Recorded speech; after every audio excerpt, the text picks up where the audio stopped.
I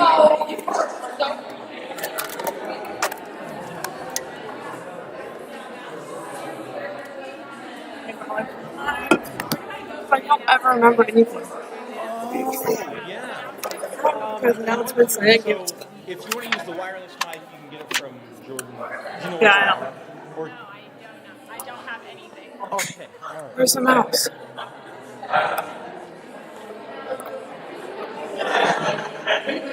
All right, Emerson, we're going to review these announcements real fast. Okay. Oh, come on up. Oh, Emerson's even writing them down right now. Look at that. Yes. Or you, if your eyes are good enough, you can see the slides in the back. And just follow along with Emerson. Clearly.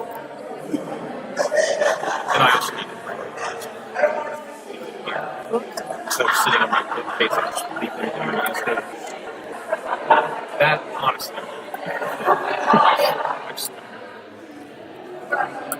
Are you? Yep. I don't. My eyes are good enough. But honestly, at my last CDL visit, I questioned exactly. Because, I know I had my eyes inspected, 2 years ago at the doctor. They gave me my current prescription. But every time I go into the doctor's office for my CDL, because I don't have a prescription, I do it without those glasses. And it's getting way harder, especially with the left eye. I mean, it's like my right eye is like 16. My left eye. What's the small group sign up? Oh, you don't have to have that anymore. No, we don't need to announce that anymore. Okay. It can just be on the rotating thing. It's just for if people haven't signed up yet. Okay. Are you serious? That's half the golf. That's fantastic. You get a. Can I just use the mic? Yeah, you can use whatever mic you want. We'll figure it out.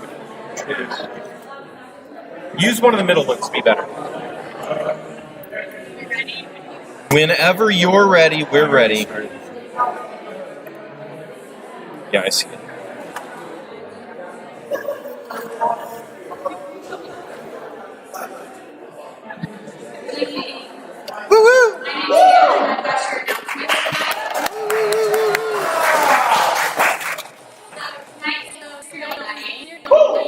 After small groups, so come back, so you're going to announce material.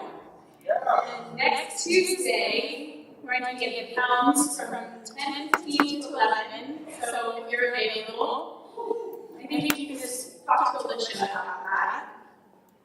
On September 23rd, it's the Katie meal packing at Maple Avenue Christian Church from 8 to 12.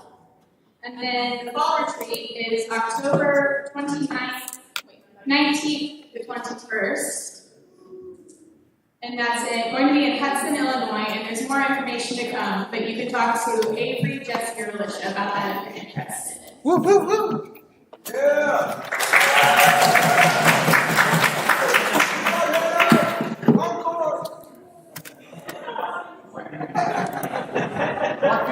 More announcements, please. Yeah, do I have any announcements that I can follow it up with? No. Right. No.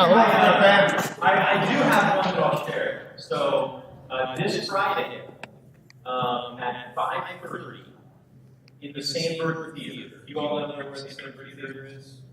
Some of you guys. Okay. Bottom of the Union. Basement of the Union, that's right. Actually, a little bit of history here. CSC always used to have its Sunday services in the Sandberg Theater until we got this close 7 years ago. But for 30 years plus, we were in the Sandberg Theater. So, anyway, 5:30 on Friday, Redeemed Student Fellowship, which is another religious RSO, Registered Student Organization. They will be happening in worship tonight, and you're all invited. So if you'd like to go to the Sandberg Theater at 5:30 on Friday, I highly recommend it. It will be hot. All right, there you go. That's my encore thing. Let's pray real quick. Gracious Father, thank you for this day and this week. Thank you for all the ways that you are teaching us, training us, equipping us in our practices at Center and here at CSC. Father, may you prepare us to do your will each day, and as we look forward to what you have in store in the future. Father, thank you. We love you. It's in Christ's name we pray. All right. So last week we looked at the story of Nicodemus in John chapter 3, and we saw how his perspective was a little bit skewed. He was supposed to be looking at the things of the Spirit, the things of God. He was a teacher of Israel, a Pharisee, a member of the Sanhedrin, and yet Jesus said that his perspective was all on the flesh. And we saw how John related God's love and desire for salvation for all in the name of Jesus Christ. Well, after John 3, there's a few things that we need to know, because we're going to be skipping these two chapters. We're going to be skipping chapter 4 and chapter 5, and we might come back to one of those later. But for now, we're going to be skipping them, and we just need to know a few of these things, because they become important again for our context for tonight. In John chapter 4, Jesus seeks out a Samaritan woman for this truly culture-bending conversation. He has this conversation with a woman who's outcast, not only to Jews, but to her own people. He's a man having a conversation with a woman, and that day it spelled trouble.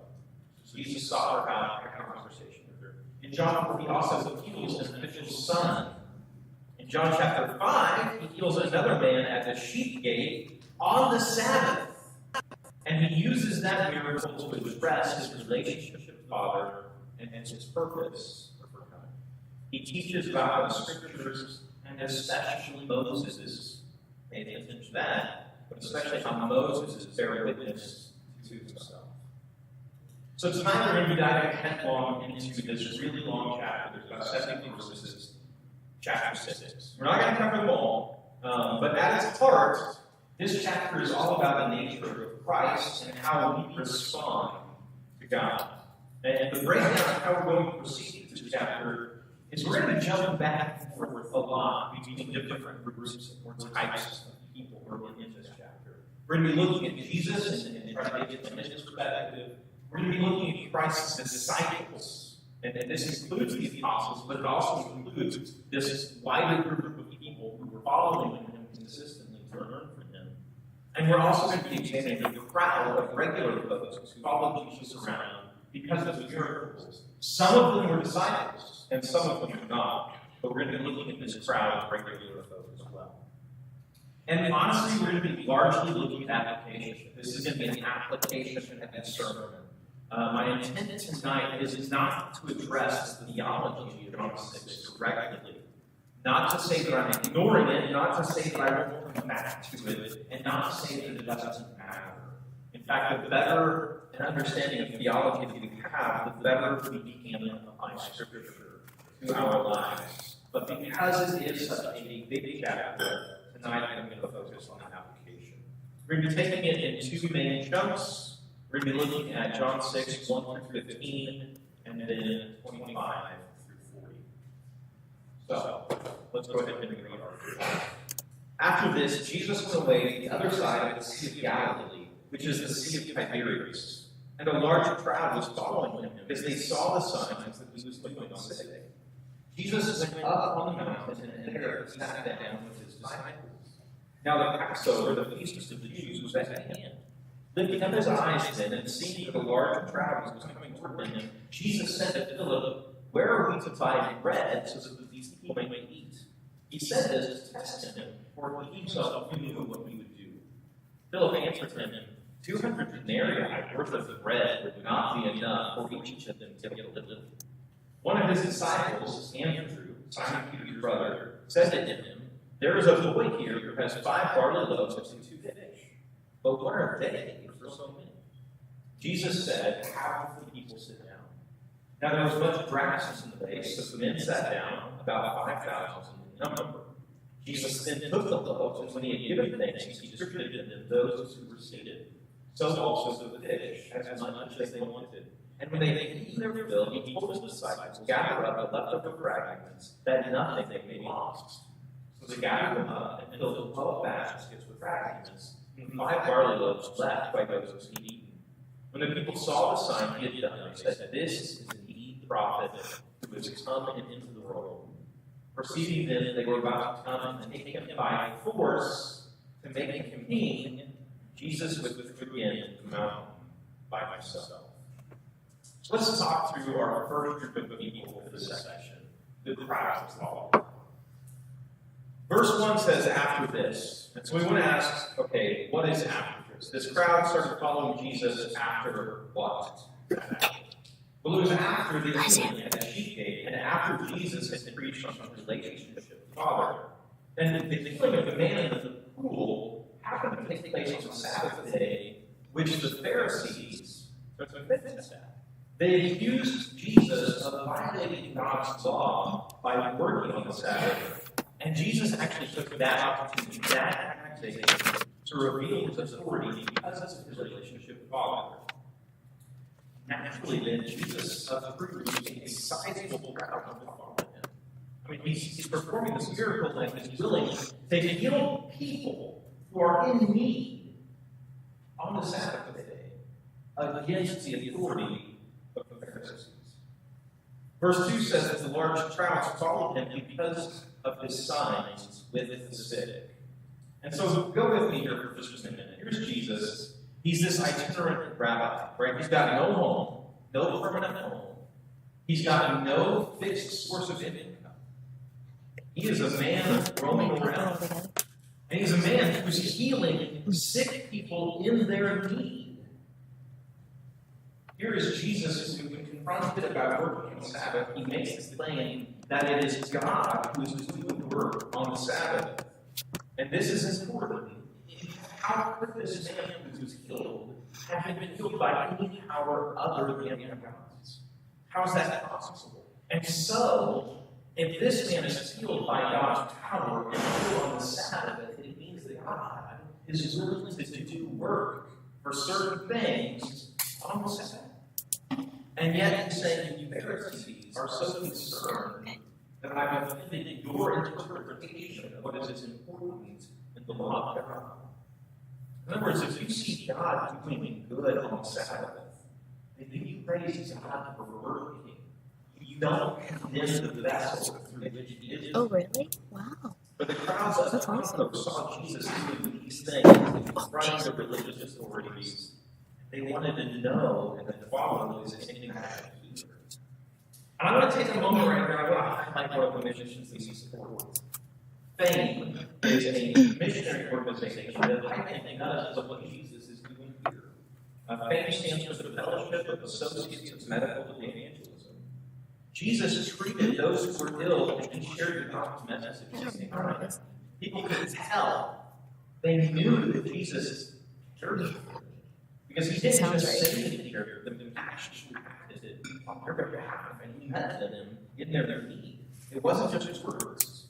So FAME shares the gospel by first caring for the real and devastating needs of people around the world. And I want to read actually a fairly long newsletter that they sent out this past week. They said Eli was 9 years old, in the 3rd grade.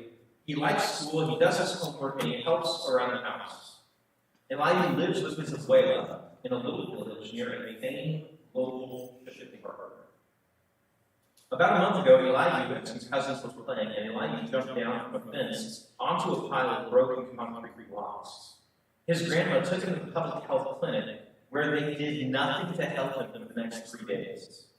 They then sent him to the public hospital in a larger city, where he was put under some anesthesia, and the deep, soft tissue injury just below his ankle was sewn up. Surprisingly, no less than 2 hours later, he was discharged and sent back to the smaller public clinic. FAME's medical partner suspects that this was a crucial point of further injury to his foot due to post-operation swelling inside the constricted bandage because the board members waking up along the way back to the clinic with excruciating and unrelenting pain in the foot. At the clinic, they again did nothing for a day to help him, not even loosening or changing his dressings. They then sent him back to the public hospital, where they too did nothing but obtain. And finally, they sent him to the largest public health hospital in the country. At this facility, they did nothing for 11 days, until they finally told Venezuela that the plan was to amputate his leg. Somewhere along the way, Venezuela heard of a famed medical partner, the hospital Loma de Luz, and was able to have him move out of the National Hospital into Loma de Luz 17 days after the original injury. There, after receiving loving and quality care at his partner facility, he has a violent foot and an ankle fracture are finally healing. He will run and play again. We like to be cautious when we speak about public clinics and hospitals in the developing world, but for a substantial variety of reasons, the care, funding, staffing, and quality of the public healthcare systems are less than adequate. This is especially true for those who cannot afford available health care, and that's why Fame works locally to bring access to health care attached to the love of Jesus closer and closer to more of the world's most vulnerable. Unfortunately, stories like mine repeat day after day around the world. If this happened in the U.S., we would be shocked at all. Frankly speaking, I'm shocked at all that happens at all. And yet in the U.S., we would have recourse to sue a hospital for such horrible treatment. And yet Fame, one of our missions, is throughout the world with their partners attempting to rectify this kind of lack of treatment and care for people's basic needs. I think because Fame understands that the heart of Jesus is more than just throwing money at the problem. It's about knowing, loving, and caring. This should inform how we do missions, and not just mission trips, but how we do evangelism all. We need to be caring for those who are around us. And so Jesus becomes famous because of his healing care, and this crowd of folks starts following him around. And the timing of this event is actually really important as well. Verse 4 tells us that it is Passover again. It means, by the way, that Jesus has been doing ministry for at least a year at this point. Remember that at Cana, it was also the time of Passover. And so if it's Passover time again, it's at least a year that Jesus has been doing ministry. And this is a significant amount of time for people who have heard of Jesus, seen the miracles he performed, and to have heard some of his message. And finally, keep in mind that as we look at this crowd that's following him around, they come from a predominantly poor farming region. They have a bad reputation for being uneducated, and they have a bad reputation for living in a mixed religious situation as well. No wonder then in verse 5 that the large crowd was coming to Jesus. They had a lot of needs, a lot of issues, and here was a guy who actually seemed to care about them. Now let's turn our attention to Jesus. Christ's concern before anyone complains about hunger, before anyone says one thing about how hungry they are, his concern was that they should have enough to eat. Just like I expressed with Fame, Jesus cares about all of our needs, not just our medical ailments, but what we eat and what we drink. This passage has much in common with this sermon. In Matthew 6, 25-27, Jesus tells that crowd that therefore I tell you, do not be anxious about your life, what you will eat or what you will drink, or about your body, what you will put on. Is not life more than food, and body more than clothing? Look at the birds of the air. They neither sow nor reap nor gather in barns, and yet your heavenly Father feeds them. Are you not of more value than they? Jesus knows us. Jesus sees us. And Jesus acts on our behalf towards our good. The question is, are we like Jesus in this? Am I like Jesus in this? Do I care about people's needs before they have to express them? Do I even try to pay attention to those who are around me and the culture and society around me in such a way that I am proactive, not just in responding, but in anticipating the needs of those who are around me? And not just here in the home, but throughout the globe. And don't get me wrong, contrary to nobody's opinion, I'm not convicted. I can't always tell when someone's in need. But the question is do I care enough to try and then to act when I do notice? Looking at the apostles, we see Philip and Andrew, I think, as mirrors of ourselves. Philip is confused. When Jesus asks him, hey, where can we buy any bread? Philip's like, dude, what are you talking about? We would not be able to feed these people even a little bit with a whole lot of money.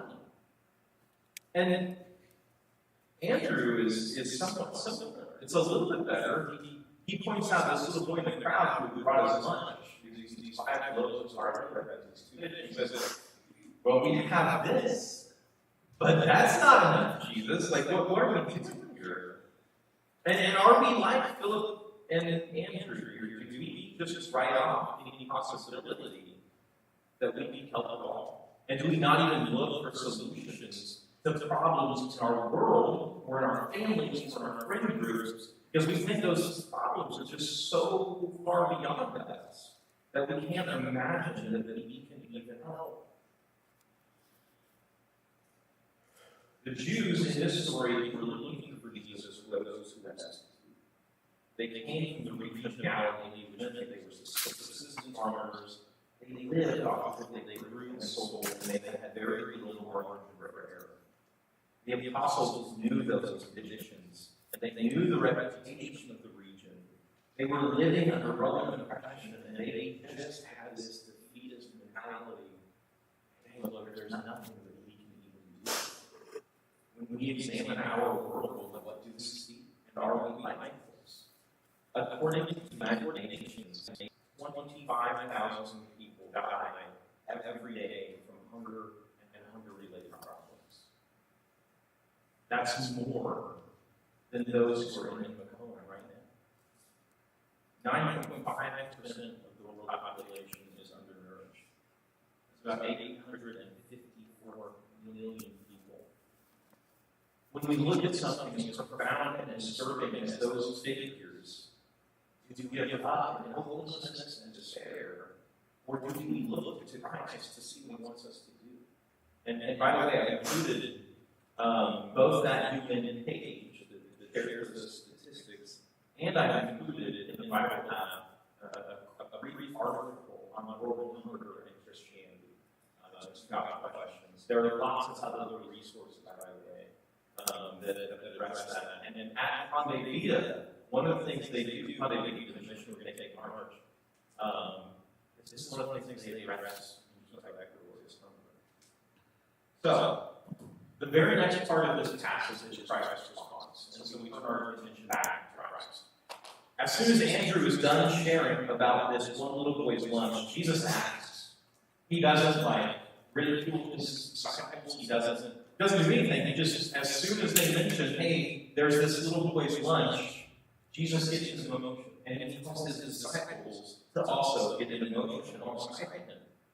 Back in Genesis, the very first command that God gave to human beings before the fall, before sin entered the world, was to work. He says to be fruitful and multiply and fill the earth, have the dominion over it. In other words, there's something in work that is really good for us. There's something in work that is healthy. We're called to act, not just to look for something, but to care for something. God has entrusted humans with the world.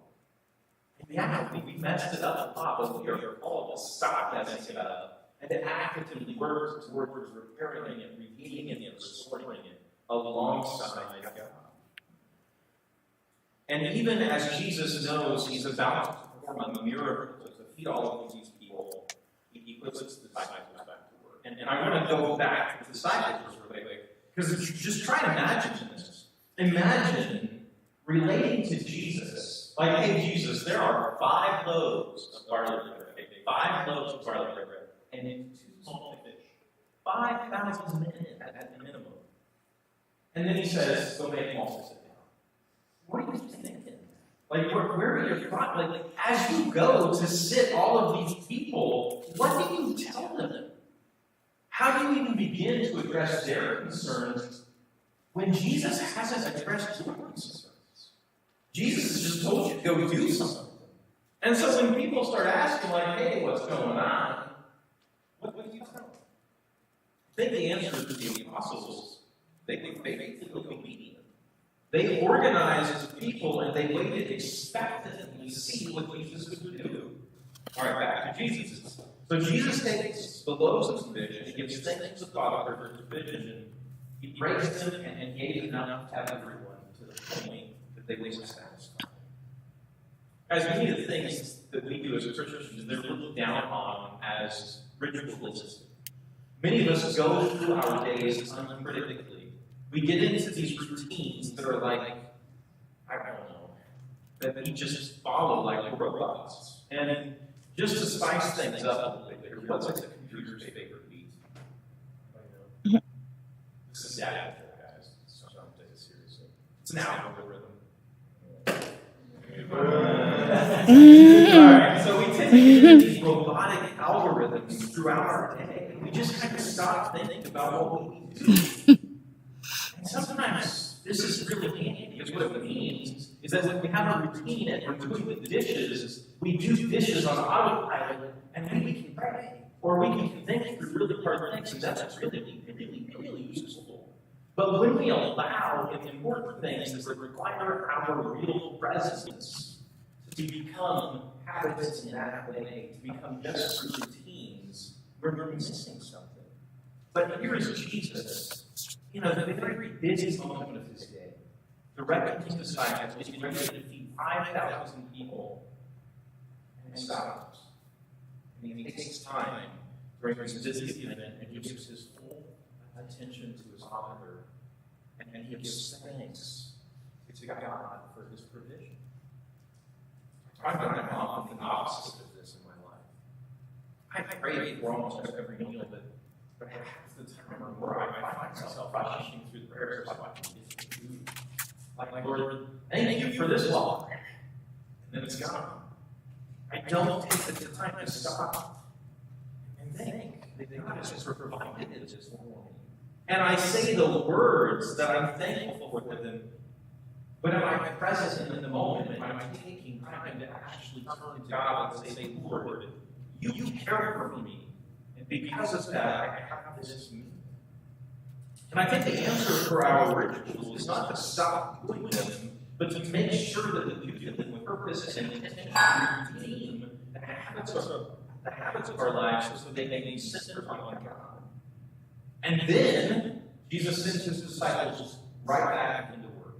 He tells them to gather up the leftover fragments that nothing may be lost. So not only is Jesus concerned with the crowd's needs before they speak, not only does it stop to focus on and give thanks to God, but wants to make sure that nothing is wasted.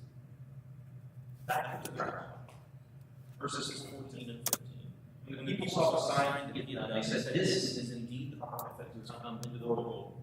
Perceiving that they were about to come by force to make him king, Jesus withdrew again to the mountain by himself. When Jesus had satisfied their hunger and done this incredible miracle, they immediately made this connection between Jesus and Moses. Moses, who is the greatest prophet of the Old Testament, God's voice and vessel in the Exodus. It was under Moses that God brought down manna and cared for the people's need in the wilderness. And I think this is the right connection that they've made, but they've made it for the wrong reasons. Jesus, this omniscient God man, knew that they wanted to make him king, so he withdrew so they couldn't. What's going on? I mean, isn't Jesus here? I mean, hasn't John been laboring through the course of this gospel to make the point that Jesus is here so that the people may believe in him, the God man, and believing in his name have salvation? Jesus is turning down this offer to make him king. What's going on? I think he answers that himself in the next section, which we can now turn. But at the same time, we're going to skip over the 10 verses that record Jesus walking on water. But we need to know that he did that because he did take a boat. And because he did take a boat, and the crowd knew he did take a boat to the other side of the Sea of Galilee in the morning, When they got up and they were looking for Jesus, they're like, where'd this dude go? We know he didn't take the boat. Eventually they figured out, like, okay, he got across the water somehow, let's go look for him. They took boats, they went across, and did they find him? And this is how it's recorded in verses 25 to 40. When they found him on the other side of the sea, they said to him, Rabbi, when did you come out here? And Jesus answered them, truly, truly, I say to you, you are seeking me, not because you saw signs, but because you ate your fill of loaves.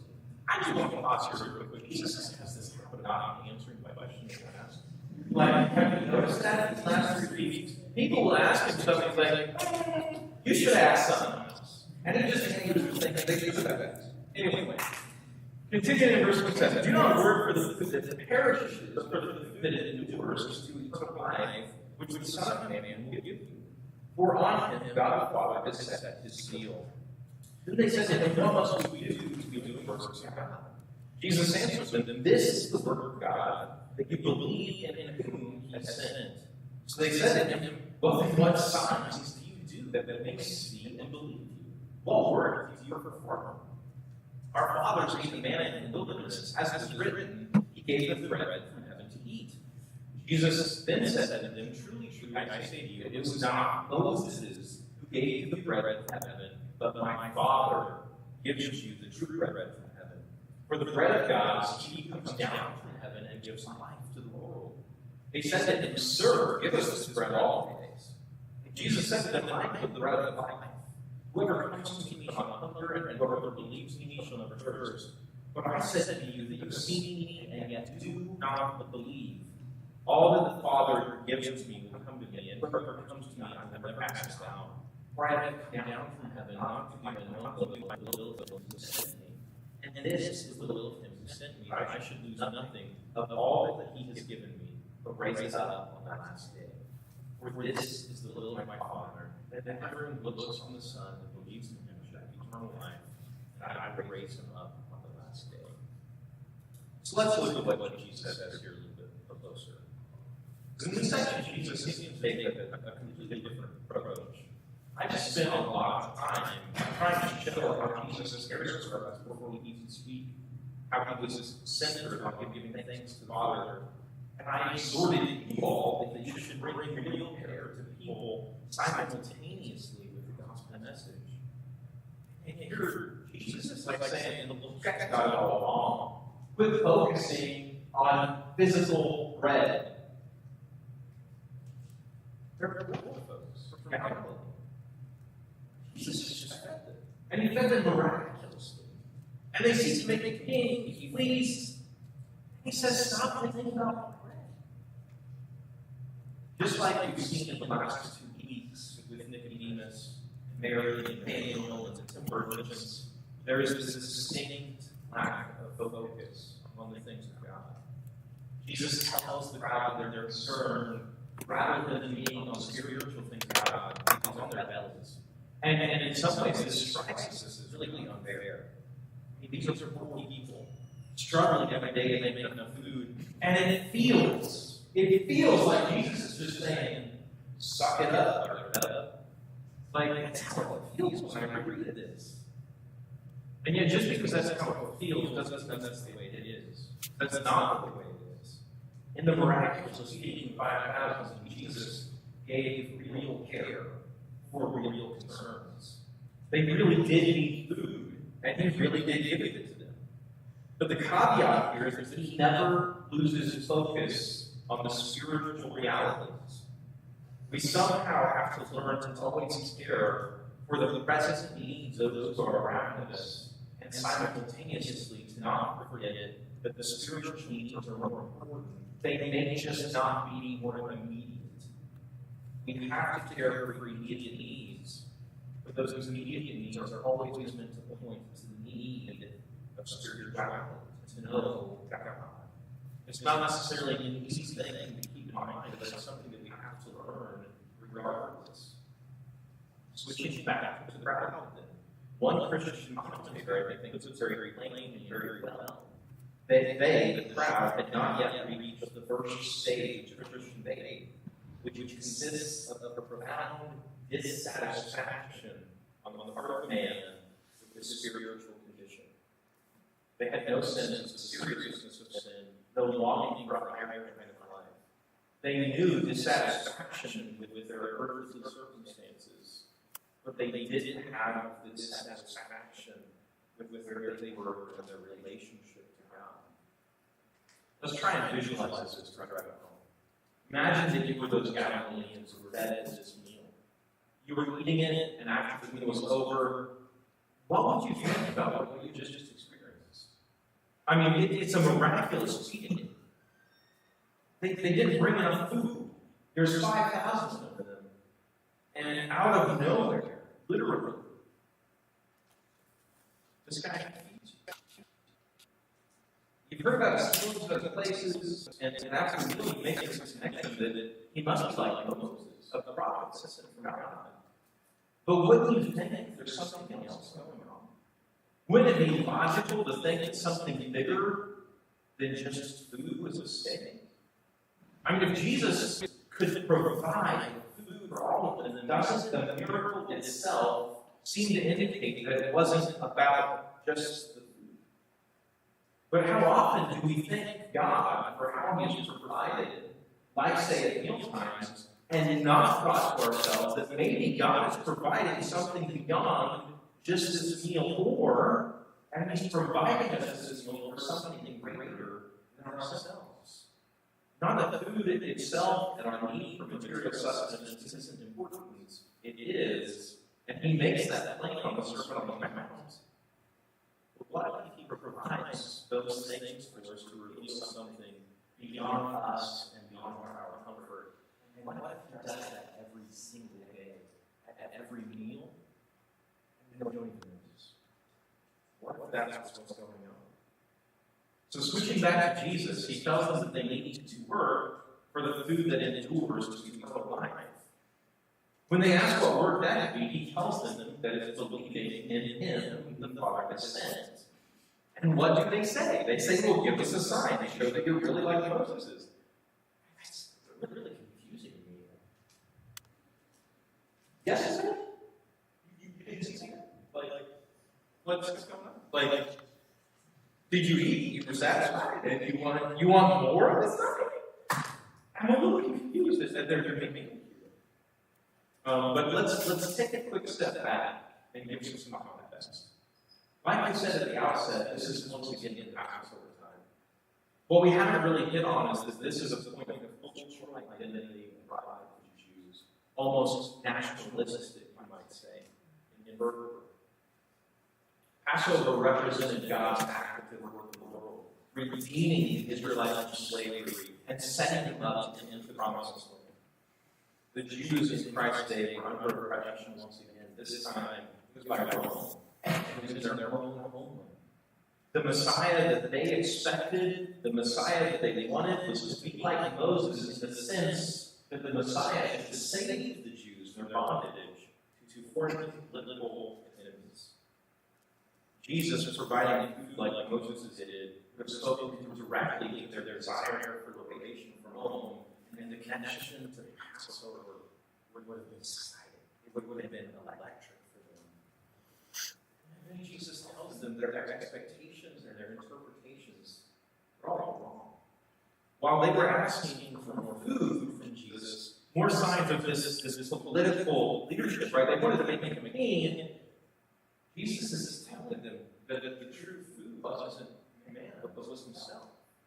That he, in fact, is his true food. He says this, I am the bread of life. Whoever comes to me shall not hunger, and whoever believes in me shall never thirst. I say to you that you have seen me, and yet do not believe. In other words, they have a sign right in front of them. And that sign wasn't the physical bread they ate the day before, but it was the very life of God dwelling in Christ Jesus.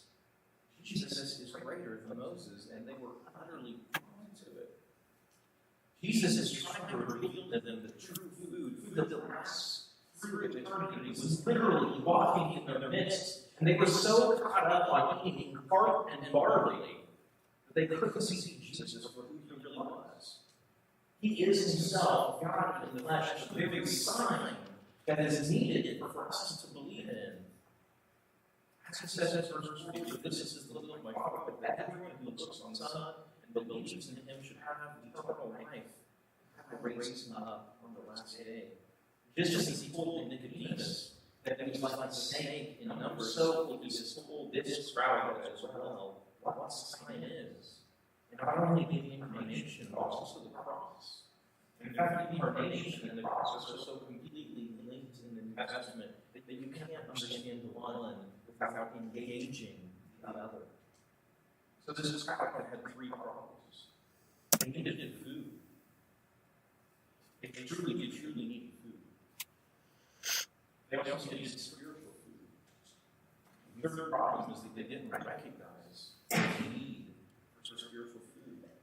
And when we neglect our health and suffer, whether that is spiritual or otherwise. Now there's a lot that we can go into in the rest of the chapter.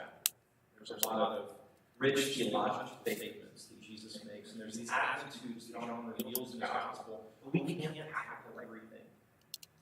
So for those of you who are hoping for more in-depth theology from John, take heart.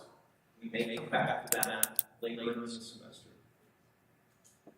But there are many things that could inform our reading and our application from those discussions of theology. But for tonight, I just want to wrap it up with just a little more application. Because if I had to summarize what Jesus is saying in verse 41 through 59, he's essentially saying more of the exact same things he said in the gospel, but he gives more explicit in some ways. In verse 53, who do beyond our main passages here, in verse 53, he says, "Truly, I say to you, unless you eat the flesh of the Son of Man and drink his blood, you have no life in you." He makes it plain that those who ate the manna under Moses, guess what? They all died. But those that feed on Jesus and his sacrifice live. In other words, the way to eternal life is to share the death, burial, and resurrection of Jesus Christ. His one perfect, sufficient sacrifice. Yet this was really hard for people around here. John says that many things that we have to say. Jesus wasn't surprised. He knew that what he had to would turn people away. In verse 66, it says, after this, many of his disciples, not just many of the crowd, but many of his disciples turned back and no longer walked with him. Jesus is making overt claims, not just messiahship. Because guess what? They couldn't find with that. Jesus, you've got to be Messiah. I see what you're doing. They're fine with the claims of messiahship. They want a Messiah. And he's making overt claims not just to be a prophet, because they would have been fine with that too. They even likened him to Moses in the wilderness. They wanted a prophet to lead them. But Jesus was making these overt claims to being equal with God. Jesus isn't just some present-day Moses.